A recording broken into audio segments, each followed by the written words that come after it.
Hello and welcome back dear students in our channel Study Mantras with Aditya. Dear students, इस समय हम internal security discuss कर रहे हैं और इसके अंतर्गत मैंने आपको ऑलरेडी 2 वीडियोस प्रोवाइड कर दिए हैं। देखिए, इसके पहले वाला जो आपका वीडियोस था यानी कि लेक्चर 2 जो था वो काफ़ी इम्पॉर्टेंट था और उसमें हमने बात की थी जो हमारी आंतरिक सुरक्षा बाह्य सुरक्षा उसमें अंतर क्या है उसके बारे में बात की थी और साथ ही साथ हमने बात की थी कि जो एलिमेंट्स ऑफ इंटरनल सिक्योरिटी हैं वो क्या हैं एंड मेन चैलेंजेस जो हैं इंटरनल सिक्योरिटी को वो क्या हैं और साथ ही साथ उन चुनौतियों उन चैलेंजेस का रीज़न क्या है, आखिर वो चैलेंजेस क्यों हैं, तो उसके बारे में भी हमने बात की थी। देखिए, मैं इस बारे में इसलिए बात कर रहा हूँ क्योंकि वो जो वीडियो था आपका लेक्चर 2 वो बहुत ही इम्पॉर्टेंट है। आपको पॉइंट फॉर्म में ढेर सारी बातों के बारे में बताया गया है और वो जो एक मोटा मोटी एस्पेक्ट आपको इंटरनल सिक्योरिटी के बारे में बताया गया था वो आपको बिल्कुल ध्यान रखना है, याद रखना है, क्योंकि वहाँ से आप पॉइंट्स को डायरेक्ट किसी भी आंसर में इंडक्ट कर सकते हैं और वो चीज़ आपको हर जगह ही काम आएगी। ऐसा नहीं है कि बस वो एक वीडियो मात्र था, वो वीडियो आपको हर जगह जीएस के सारे पेपर में आपको काम आने वाली है। मतलब जहाँ भी जरा से भी आवश्यकता महसूस होगी, आप इकोनॉमी में गरीबी को जोड़ सकते हैं, बेरोजगारी को जोड़ सकते हैं। इसी प्रकार से प्रशासनिक ढांचे में जो कहीं कहीं कमी रह गई उसको कार्यक्रमों को इम्प्लीमेंट करने में, उन सब चीज़ों को आप कई सारे पेपर में ऐड कर सकते हैं, निबंध में आप ऐड कर सकते हैं, इंटरव्यू में आपको काम आएंगे, तो उसका बहुत इम्पॉर्टेंस है। और देखिए, साथ ही साथ वही वीडियो नहीं, आज का जो हमारा लेक्चर होगा ये तो एक सॉल्यूशन के रूप में है, इसको तो हम और अच्छे से देखेंगे। और साथ ही साथ हमारा 1-2 वीडियो जो आगे का भी आने वाला है, ये 4-5 वीडियो जो आप समझ लीजिए बहुत ही इंपॉर्टेंट है। तो इन वीडियोस को आप बिल्कुल ध्यान से देखेंगे क्योंकि ये वीडियोस जो हैं वो आपको पूरा ओवरऑल जो एक ओवरव्यू देंगे कि internal security and external security वो अपने आप में आखिर है क्या क्या चीज़ें उसमें इन्वॉल्व हैं, क्या समस्याएं हम देखते हैं और क्या क्या हम वहाँ पे समाधान कर सकते हैं। तो आइए आज की वीडियो हम देखेंगे कि हमारे जो सिद्धांत जो प्रिंसिपल्स हैं कि किन सिद्धांतों पर रह करके, किन प्रिंसिपल्स पर रह करके हम जो है अपनी राष्ट्रीय सुरक्षा को जो है या फिर अपनी आंतरिक सुरक्षा को हम क्या कर सकते हैं, इंश्योर कर सकते हैं। देखिए, देश की आंतरिक सुरक्षा सिद्धांत निम्नलिखित घटकों, कुछ घटक होते हैं उन पर जो है क्या करते हैं, ये डिपेंड करते हैं। जैसे राजनीतिक हो गया, सामाजिक आर्थिक हो गया, प्रशासनिक हो गया, पुलिस तथा केंद्रीय पुलिस बल यानी कि सीएपीएफ हो गया, सूचना इंटेलिजेंस की बात की जाती है, सेंट्रल स्टेट समन्वय की बात की जाती है। अब देखिए, ये चीज़ जो है आप डायरेक्ट ऐसे पॉइंट में अपने दिमाग में रख लें अभी कि ये कौन कौन से मतलब पिलर्स हैं जिस पर ये हमारी जो इंटरनल सिक्योरिटी वो डिपेंड करती है, ताकि डायरेक्ट आपको एग्जाम में अगर डायरेक्ट आपको बस एक पॉइंटर के फॉर्म में लिखना हो तो आप डायरेक्ट लिख दें। फिर सीमा प्रबंधन है, साइबर सुरक्षा है, किन राज्य समन्वय है, तो ये सारी चीज़ें आप ध्यान रख लें कि ये क्या हैं। अब इसमें हम बारी बारी से बात करेंगे कि अगर राजनीतिक हमारा जो पिलर है उसमें हम क्या क्या बदलाव कर सकते हैं या फिर क्या समस्याएं, क्या बदलाव कर सकते हैं जिसके माध्यम से हमारी जो इंटरनल सिक्योरिटी वो क्या होगी, सिक्योर होगी। आइए बात करते हैं। देखिए, जो राजनीतिक है, सबसे पहली बात यह है कि हमें यह समझना होगा कि हमारे सामने जो चुनौती उपलब्ध है, जो लोग भी हमारे देश की सुरक्षा को थ्रेट पैदा कर रहे हैं, वो किस प्रकार के लोग हैं, वो किस आइडियोलॉजी को फॉलो करते हैं या किसके द्वारा वो इन्फ्लुएंस्ड हैं। सबसे पहले हमें तो ये जानना पड़ेगा। आप समस्या को पहले पहचानिए कि समस्या है क्या। जैसे अभी हाल फिलहाल में ही हमारे शिवराज सिंह चौहान जो कि एमपी के चीफ मिनिस्टर हैं, उन्होंने I²T² फार्मूला दिया है किससे कॉम्बैट करने के लिए, कोरोना वायरस से। आई मीन्स आइडेंटिफाई करना है, ठीक है, उसके बाद आइसोलेट करना है, फिर क्या करना है, टेस्ट करना है और ट्रीटमेंट करना है। तो ये चीज़ें उन्होंने बताई। तो हमें क्या पहले आइडेंटिफाई करना पड़ेगा कि क्या प्रॉब्लम वास्तव में हमारे सामने है। तो सर्वप्रथम हमें ये जानना है कि चुनौती का जो स्वरूप है वो क्या है। अगर मान लीजिए कि वो अलगाववादी मतलब कि सेपरेटिस्ट, इट मीन्स कि वह लोग जो देश से किसी पर्टिकुलर सीमा को क्या करना चाहते हैं, अलग करना चाहते हैं, उन्हें हम कहते हैं अलगाववादी। फॉर एग्जांपल, जम्मू कश्मीर में आपको अलगाववादी दिखेंगे, वो चाहते हैं कि जम्मू कश्मीर जो है क्या हो, भारत से अलग हो जाए, तो उन्हें हम कहेंगे अलगाववादी। तो वो होंगे अलगाववादी। और दूसरे होते हैं क्षेत्रीयतावादी। कुछ लोगों को अपने क्षेत्र विशेष की संस्कृति बचाने में या फिर क्षेत्र विशेष की जो विकास की योजना या विकास करने का जो भी उनका रहता है, तो उस चीज़ के लिए लड़ते हैं वो कि हमारे देश क्षेत्र में जो विकास नहीं हुआ या हमारे क्षेत्र के लोगों को जो एथनिसिटी है उसको ख़त्म किया जा रहा है बाहर के लोगों को बुला करके। जैसे आसाम में आप देखेंगे कि बहुत बड़ा विरोध हुआ, इसीलिए एनआरसी वहाँ पे इंडक्ट किया जाए, क्योंकि वहाँ पे बाहर से लोग आकर के उसकी एथनिसिटी को क्या कर रहे थे, डिस्टर्ब कर रहे थे। तो वहाँ पे एक क्षेत्रीयता की भावना थी कि हमारा क्षेत्र जो क्या हो रहा है, सिकुड़ रहा है। इट मीन्स हमारे जो यहाँ पे मूल निवासी हैं वो मूल निवासी क्या हो रहे हैं, कहीं ना कहीं बाहर के द्वारा जो लोग बाहर से जो लोग आ रहे हैं वो मूल निवासियों के व्यवसाय इत्यादि पर क्या कर रहे हैं, कब्जा कर रहे हैं। और इनका जो जनसंख्या वाला जो डेमोग्राफी है उसे क्या कर रही है, चेंज कर रहे हैं। यानी कि अब मूल निवासियों की संख्या कम हो रही है और बाहर के लोगों की संख्या बढ़ रही है। तो कहीं इनको ऐसा डर लगता है कि कहीं हम ख़त्म ना हो जाएं। तो ये चीज़ें यहाँ पे देखनी पड़ेंगी हमें, ये क्षेत्रीयतावाद वाली भावना है या फिर अलगाववादी वाली भावना है। अगर अलगाववादी हैं तो हमारी नीति क्या होनी चाहिए, बिल्कुल स्पष्ट और कठोर होनी चाहिए। इसका मतलब कि एकदम हम क्लियर हों इनको क्या करना है, इनका हमें दमन करना है, इनको हमें बहुत ज़्यादा रियायतें नहीं देनी, क्योंकि ये देश की अखंडता के लिए क्या है, खतरा है। और हमारे प्रस्तावना में बात की गई है कि अगर आप देश की अखंडता के लिए खतरा बनते हैं तो फिर आपको जो है राज्य जो है हर संभव प्रयास करेगा आपको कर्व करने के लिए। तो इनके लिए, अलगाववादियों के लिए, सेपरेटिस्ट के लिए हमारे पास नीति बिल्कुल स्पष्ट और कठोर होनी चाहिए। वर्तमान में आप देख भी रहे हैं ऐसी चीज़ें चलाई जा रही हैं। और अगर क्षेत्रीयतावादी हैं तो इनके लिए देखिए अपेक्षाकृत नरम दृष्टिकोण होना चाहिए, क्योंकि देखिए हर व्यक्ति, आप, हम, मैं या कोई भी होगा, वो चाहेगा कि आपका जो एरिया विशेष है उसमें समस्याएं जो है ख़त्म हो, सॉल्व की जाएं, विकास हो उस क्षेत्र का, लोगों का विकास हो और आपकी एथनिसिटी जो बरकरार रहे, आपका जो धर्म है, आपकी जो भाषा है, ठीक है, ये सब चीज़ें आपकी क्या बरकरार है, विलुप्त ना हो जाएं। आप, मैं, सभी लोग चाहेंगे। तो ये लोगों का एक अपना मतलब वो होता है कि ठीक है इनका एक ज़रूरत है, तो उसे थोड़ा सा हमें संवेदनशीलता के साथ जो है सॉल्व करना चाहिए, उस पर हमें फोर्स का इस्तेमाल नहीं करना चाहिए। तो ये चीज़ यहाँ पे कही जा रही है कि पहले आप स्वरूप को समझें कि कौन सा स्वरूप है और उसके अकॉर्डिंग फिर आप क्या करें, उस पर एक्शन लें। जाति धर्म संबंधी जो मामले हैं उनको भी सहानुभूतिपूर्वक निपटना चाहिए, क्योंकि ये बहुत ही सेंसिटिव मुद्दे होते हैं। लोग थोड़ी सी बात पे क्या हो जाते हैं, अपने आप पर काबू नहीं रख पाते हैं। तो इसलिए ज़रूरी है कि हम इसमें बहुत ही सेंसिटिविटी दिखाएं कि किस प्रकार, मतलब बहुत सेंसिटिव तरीके से हैंडल करें। कि हमारे देश में जानते हैं जाति और धर्म ये बहुत लंबे समय से चला आ रहा है और काफ़ी विवाद का मुद्दा बन जाता है कई बार। अब हम बात करते हैं कि सामाजिक और आर्थिक क्या एस्पेक्ट है, ये पिलर क्या है। देखिए देश के लिए खतरा बने कई आंदोलनों की जो पृष्ठभूमि है वो आर्थिक और सामाजिक कारक होते हैं। देखिए बहुत से जो आंदोलन हुए हैं उनके पीछे कहीं ना कहीं समाज में कहीं ना कहीं सोशल जो एक्सप्लॉयटेशन होता है वो रहा है, कहीं ना कहीं गरीबी रही है, बेरोजगारी रही है, आर्थिक स्थिति लोगों की सही नहीं रही है।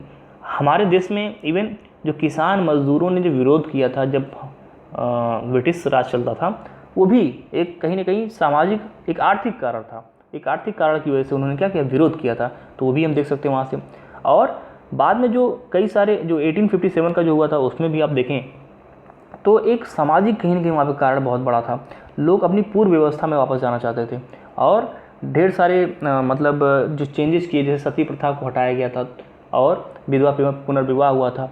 हालांकि ये चीज़ें बहुत ही बेहतरीन थी, बहुत ही अच्छी थी और ये होनी चाहिए थी, लेकिन लोगों को ऐसा लगा कि उनका जो सोशल स्ट्रक्चर है उसको क्या किया जाए, उसको तोड़ा जा रहा है, उस पर अटैक किया जा रहा है। तो एक सामाजिक भी वहाँ पे भावना उत्पन्न हुई थी, कलेक्टिव जो एक फीलिंग होती है वो अंग्रेजों के विरुद्ध उत्पन्न हुई थी और वही हमने 1857 के रिवोल्ट में देखा। तो ये चीज़ हम कह रहे हैं कि इकोनॉमिक और सोशियो कई बार हम देखते हैं कि कोई भी अगर आंदोलन होता है तो उसके पीछे ये बहुत बड़े रीज़न के तौर पे होते हैं। तो हमें ये भी समझना आवश्यक होता है कि कौन से रीजन हैं, आखिर जो विद्रोह हो रहा है या विरोध हो रहा है या आंदोलन हो रहा है ये किन रीजनों की वजह से हो रहा है। क्या ये सोशियो, क्या ये इकोनॉमिक है? अगर ऐसा है तो हमें उसे सॉल्व करने की आवश्यकता है। जैसे देखिए सामाजिक की बात करें तो सांप्रदायवाद, जातिवाद, ये क्या होते हैं, ये सामाजिक कारक होते हैं जिसकी वजह से हमारे देश में आंदोलन चलते हैं। गरीबी, बेरोजगारी, विस्थापन, ये आर्थिक कारक हैं। तो ये सब चीज़ों को हमें क्या करना चाहिए, हमें एड्रेस करना चाहिए, इन सब चीज़ों को हमें सॉल्व करना चाहिए। तो पहले ज़रूरी है कि हम चीज़ों को समझें कि वाकई में प्रॉब्लम क्यों है और फिर उसको हम क्योर करें। समस्याओं का निवारण जो है सुनियोजित तरीके से बिना भेदभाव के होना चाहिए।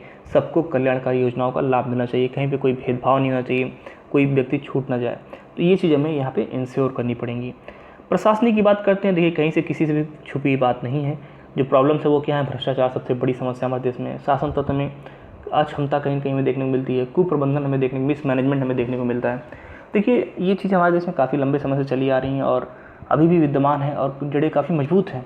एक कहीं ना कहीं अगर ये कह दिया जाए कि एक जो सरकार चलती है, मान लीजिए फ़र्ज करिए कि आप एक प्रशासनिक अधिकारी आप बन गए हैं, आपको गवर्नमेंट क्या देती है, सैलरी देती है और आपको घर भी मिलता है। तो गवर्नमेंट आपके सारे सुख सुविधाओं का क्या करती है, पूरा बराबर ख्याल रखती है। आपको घर मिला, आपको खाने पीने की व्यवस्था हो गई, आपके टेलीफोन बिल्स इत्यादि सारी चीज़ चलने के लिए, गाड़ी इत्यादि की व्यवस्था कर दी गई और सैलरी मिल रही है बाकी खर्चों के लिए। लेकिन आपका मन अभी उससे भरा नहीं है, तो आप क्या करेंगे, आप अलग से कहीं और से पैसा कमाने का प्रयास करेंगे और आप फिर लोगों से उनका काम करने के एवज में क्या करेंगे, रिश्वत लेंगे। और साथ ही साथ कई बार ऐसा देखने को मिलेगा कि कोई चीज़ इलीगल उसे पास करने के लिए भी रिश्वत लेंगे। मतलब देखिए, मैं आप कुछ नहीं कर रहा हूँ, मतलब मैं ये बता रहा हूँ, एक फ़र्ज़ करिए। तो ऐसी चीज़ें देखिए हो रही हैं समाज में, ऐसी चीज़ें आप देखेंगे कि हमारे सिस्टम में चल रही हैं। तो जब ये चीज़ें होती हैं, गवर्नमेंट से भी पैसा ले रहे हैं और लोगों से भी पैसा ले रहे हैं, तो जो लोगों से पैसा लेते हैं, लोगों से पैसा लेंगे तभी उनका काम करेंगे, पैसा नहीं देंगे तो काम नहीं करेंगे। तो जैसे मेरे सामने की एक बात है, मैं आपको बता देता हूँ। एक टीचर है, मेरे संपर्क के हैं, तो उन्होंने जो है अपना पढ़ाना स्टार्ट किया।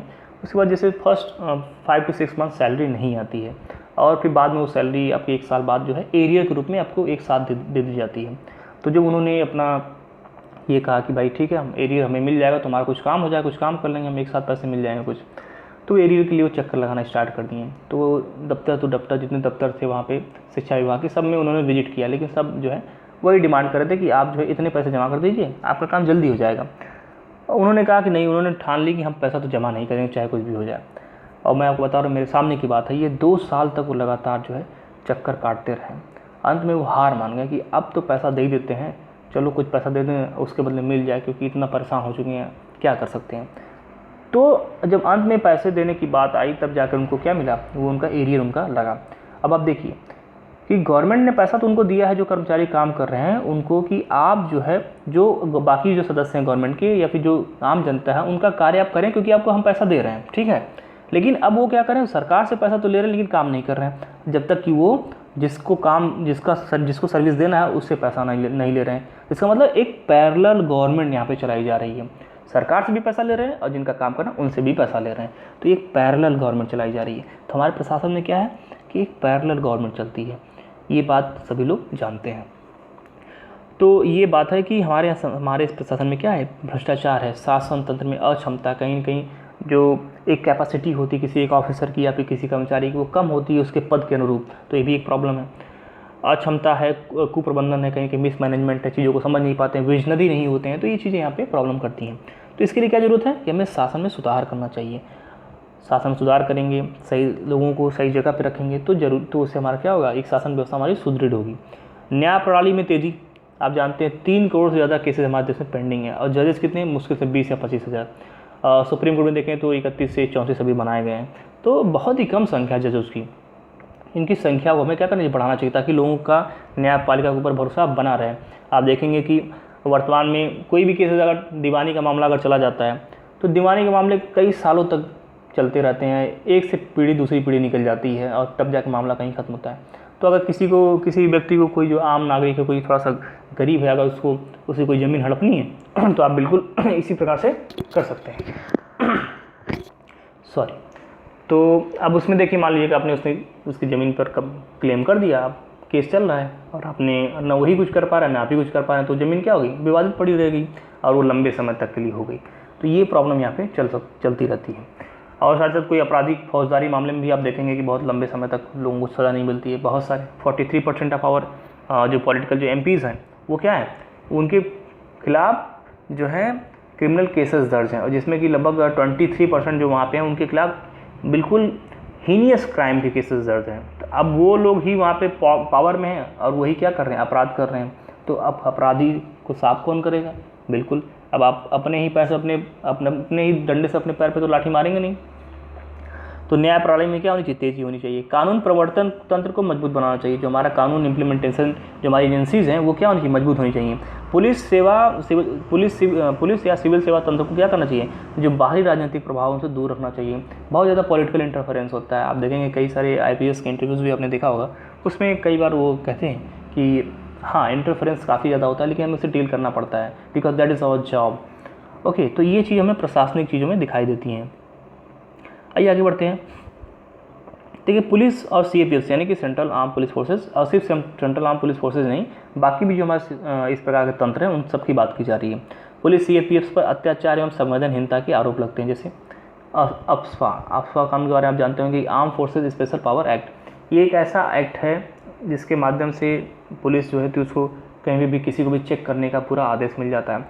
और उसके अंतर्गत वो किसी को अगर असैसिनेट भी कर दें तब भी उनके ऊपर इंक्वायरी नहीं बैठती थी। लेकिन अब ऐसा नहीं है, अभी सुप्रीम कोर्ट ने कहा है कि नहीं, अब हम उसको जो है इंक्वायरी कर सकते हैं उसका। थोड़ा सा मैं चाहूँगा कि आप अफस्पा के बारे में पढ़ाई करें, आप इंटरनेट पर से सर्च करेंगे अफस्पा, आपको मिल जाएगा कि ये कौन सा कानून है और काफ़ी ये कुविख्यात है, एक्चुअली कुख्यात है। तो अत्याचार एवं संवेदनहीनता के आरोप लगते हैं। आप कई बार देखेंगे पुलिस जो है बिल्कुल संवेदनशील नहीं रहती है, उस चीज़ों को समझना नहीं चाहती है, बस पहले अपनी ही बात करती है।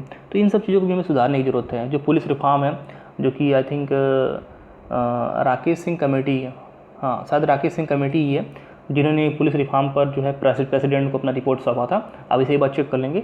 ये चीज़ जो है हमें अभी तक इम्प्लीमेंट नहीं हुई। रिफॉर्म पर उन्होंने रिपोर्ट सौंपा तो है, लेकिन उसमें कोई भी कार्रवाई नहीं की हुई। अभी हम उस समय के देखा जाए तो बहुत ब्रिटिश काल के हम अभी भी पुलिस व्यवस्था को लेकर चल रहे हैं। तो पुलिस को क्या करना चाहिए? संवेदनशील बनाना चाहिए, जन सहयोगी बनाना आवश्यक। पुलिस को ये समझाना पड़ेगा, मतलब कि पुलिस जब वहाँ पे ट्रेनिंग उनकी होती है तो उन्हें ये बताना ज़रूरी है कि वो एक जॉब नहीं है, वो एक सर्विस है, एक सेवा है।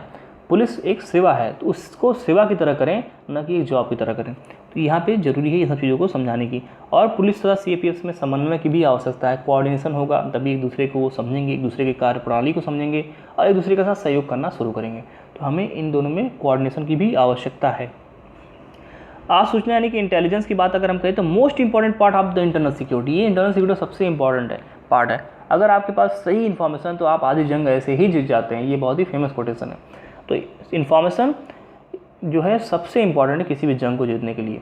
तो अगर इंटरनल सिक्योरिटी का इन्फॉर्मेशन देखिए, जब 26/11 का जो हमला हुआ था, मुंबई टेरर अटैक, तो ऐसे इंटेलिजेंस की रिपोर्ट थे कि कोई हमला बड़ा होने वाला है, ठीक है, लेकिन उसमें सतर्कता नहीं बरती कि जिसका परिणाम हमें एक बहुत ही भयानक आतंकवादी घटना के रूप में झेलना पड़ा था।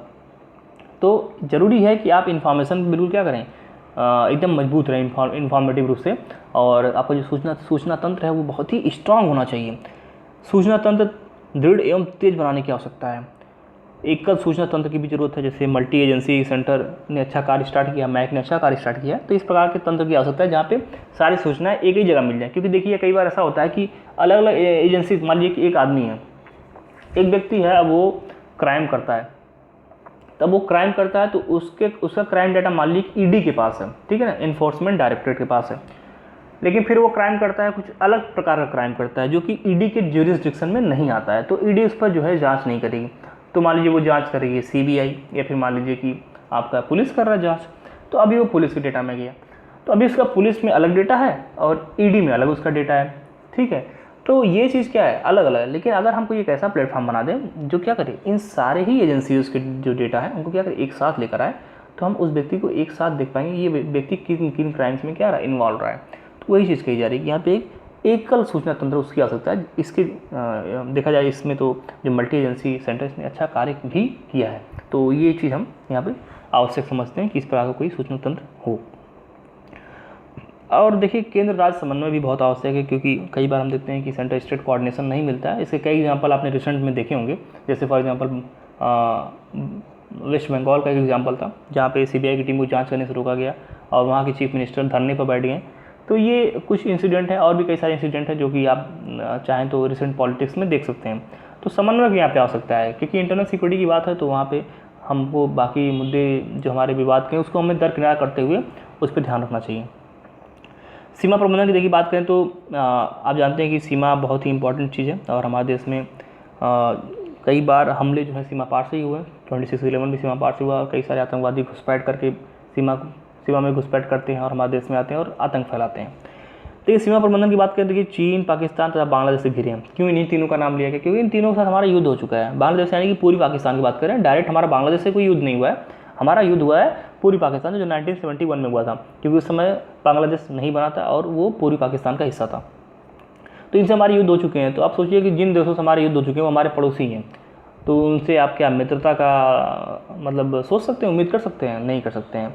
तो इसलिए ज़रूरी हो जाता है कि हमें सतर्क होना चाहिए, हमें एक्स्ट्रा जो है क्या होना चाहिए, बिल्कुल अलर्ट होना चाहिए। पंजाब कश्मीर की सीमा में घुसपैठ कराते हैं पाकिस्तान की तरफ से, बांग्लादेश से अवैध अप्रवास होता है, लोग आ जाते हैं और माइग्रेटरी रूप में, जैसे कि असम में जो मामला चल रहा है। इंडो म्यांमार सीमा में हथियारों की तस्करी होती है। देखेंगे आप 16 किलोमीटर का जो है वहाँ पे बफर जोन है, तो उसमें उसके माध्यम से लोग फ़ायदा उसका उठा लेते हैं। वहाँ पे ज़्यादा गार्ड नहीं किया गया है, POK में उग्रवाद, जो पाकिस्तान ऑक्युपाइड कश्मीर है उसमें उग्रवाद फैलाया जाता है, ड्रग तस्करी इत्यादि, मतलब कई सारी चीज़ें हैं, कई सारी समस्याएं जो यहाँ पे हमें देखने को मिलती हैं। तो ये चीज़ें मतलब हैं जो समस्याओं के रूप में विद्यमान है सीमा पर। तो इनका प्रबंधन कैसे किया जाए? देखिए, ज़मीनी सीमाओं की निगरानी को पाने की आवश्यकता है। हमारा जो सर्विलांस होना चाहिए वो बिल्कुल क्या होना चाहिए? ग्राउंडेड होना चाहिए। तटीय क्षेत्र में भी यही काम हमें करने की आवश्यकता है, क्योंकि अगर हमने कुबेर को इंटरसेप्ट कर लिया, तो कुबेर मीन्स वो नौका जिससे आतंकवादी जो है मुंबई पर हमला करने के लिए आए थे, अगर हमने उसको इंटरसेप्ट कर लिया होता, ज़मीनी हमारी जो सूचना तंत्र थी, जो हमारा ये जो निगरानी का जो सर्विलांस का जो हमारा सिस्टम था, अगर वो मजबूत रहा होता तो शायद आज हमें ऐसे इस तरह के 26/11 की बात हम नहीं कर रहे होते। नौसेना जो है, कोस्ट गार्ड है, कोस्टल पुलिस है, इनका रोल हमें स्पष्ट करना चाहिए था और तालमेल इनके बीच में होना चाहिए था। अच्छा, एक क्वेश्चन मैं आपसे यहाँ पे करना चाहूँगा कि आप मुझे बताएंगे जो कोस्ट गार्ड और जो कोस्टल पुलिस है ये किन के अंडर में आती है? ठीक है, आप बताना सेंटर, स्टेट या किसके अंडर में आती है, आपको ये बताना पड़ेगा। तो ये मतलब कमेंट में आप मुझे बताएं कि ये किन के अंडर में आते हैं। तो ये हमें सीमा पर जो है इन सब चीज़ों का हमें एक होलिस्टिक वे में ध्यान रखना पड़ेगा, तो हमारी सीमा क्या होगी? बिल्कुल मजबूत होगी। अब बात करते हैं, देखिए, हम साइबर सुरक्षा की। आप जानते हैं कि साइबर सुरक्षा के बिना अगर हम इंटरनल सिक्योरिटी की बात करें तो वो कहीं ना कहीं बेईमानी होगी। साइबर सुरक्षा आज के समय अगर नहीं बहुत महत्वपूर्ण, तो लेकिन हम कहेंगे सबसे इम्पॉर्टेंट बन चुका है ये। आप बैठे बैठे घर पे ही एक लैपटॉप से आप देखेंगे ISIS के जो आतंकवादी हैं वो वहाँ पर भी बैठ करके अपने जो फॉलोअर्स हैं वो इंडिया में बढ़ा दिए। इंडिया से उनके 2-3 फॉलोअर पकड़े गए। तो ये चीज़ें हमें देखने को मिलती हैं। कैसे हो जा रहा है? क्योंकि ये साइबर का यूज़ कर रहे हैं, साइबर जो फैसिलिटीज़ है उसका यूज़ कर रहे हैं। और हमारे देश में हमने देखा कि बैंकों का डाटा लीक हो गया, फेसबुक का डाटा लीक हो गया, कई चीज़ों का डाटा लीक हुआ है, जो भी क्या है, वो भी एक साइबर वार है। कल को अगर ऐसा हो जाए कि हमारे देश में जो हमारी सैटेलाइट है, सैटेलाइट को हैक कर लिया जाए, जो न्यूक्लियर कोड्स हैं उनको चुरा लिया जाए, कई सारी चीज़ें हो सकती हैं। तो ये क्या सोचिए आप, कितना भयावह हो सकता है। किसी ने मान लीजिए कि सैटेलाइट को क्या कर लिया, हैक कर लिया और न्यूक्लियर कोड को चुरा करके किसी दूसरे देश के ऊपर हमारे देश का न्यूक्लियर वेपन लॉन्च कर दिया। तो जो दूसरा देश होगा वो तो यही सोचेगा ना कि इंडिया ने लॉन्च किया है, और फिर वो रिटेलिएट करेगा और वापस में हमें युद्ध की बेबीज का में उलझ जाना पड़ेगा। तो इसलिए साइबर जो है बहुत ही इंपॉर्टेंट एस्पेक्ट आज के समय में। जो फोर्थ आप देखेंगे इस प्रकार से जो आयाम है युद्ध का वो यही बनता है। भविष्य के युद्ध पारंपरिक नहीं होंगे, ठीक है, बिल्कुल पारंपरिक नहीं होंगे जो कि जल, थल और नभ में लड़े जाते थे, बल्कि ये क्या होंगे, 21वीं सदी का जो युद्ध होगा वो साइबर स्पेस का ही युद्ध होगा। लोग कंप्यूटर से बैठ के युद्ध करेंगे अपने घर पे, उनको मैदान में उतरने की आवश्यकता नहीं होगी। क्योंकि आप आज देखेंगे, आप मैक्सिमम जो डिवाइसेज हैं, चाहे वो मिलिट्री के डिवाइसेज हों, चाहे वो कम्युनिकेशन की डिवाइसेज हों, सब क्या है, वो कहीं ना कहीं वो नेटवर्क से जो है लैस हैं। और जब जहाँ पे भी नेटवर्क रहेगा वहाँ पे आप देखेंगे कि बहुत ही आसान हो जाएगा हैक करने का या फिर उसमें जो है सेंधमारनी करने का। तो ये यहाँ पे बहुत बड़ी चुनौती के रूप में हमारे सामने आता है। तो साइबर की हम बात हमने की। देखिए, हमने इन जो टॉपिक्स की बात की है, मैं आप चाहूँगा कि आप इनको बिल्कुल एकदम याद कर जाएँ कि ये हमारे जो सिक्योरिटी उसके वो एस्पेक्ट्स हैं, और इन मुद्दों पर हम काम करके अपनी सुरक्षा जो है इंश्योर कर सकते हैं। क्योंकि ये चीज़ आप डायरेक्ट ही आंसर में डाल सकेंगे।